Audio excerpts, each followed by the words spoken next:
guys, I would like to show you again a traveler's notebook, but then in a pocket size, and this is also very cute, I think.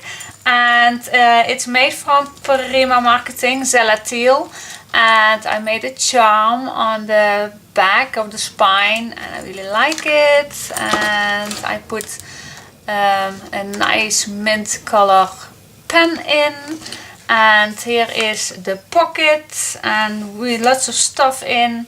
And I printed out some papers this time. I printed some vellum paper, I thought really was cute. I put some brown papers in, and I put some, also I printed this out. And I really like this also, and I think I can't choose which one I like it more. This is a nice pocket size, and yeah, this is also a clear pouch.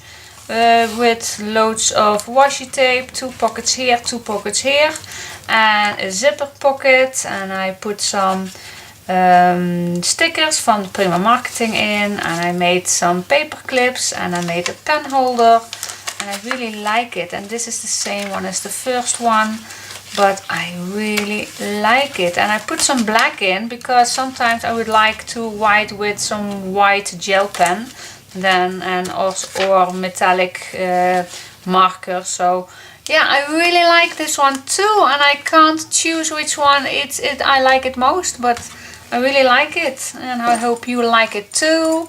And I made a tutorial of this one in the Dutch, special for my Dutch people. And yeah, now I have made 5 and I really can't choose which one. So this is a pocket size and this is a regular size, and then we have the 2 printable kits. Let's see, here's the other one, the other printable, and then we have my personal size. So yeah, and I made everywhere a pen in it. And I really can't choose which one I prefer using it. So help me choose which one you like the most. Okay, so thanks for watching. Give me a thumbs up. Until next time. Bye bye.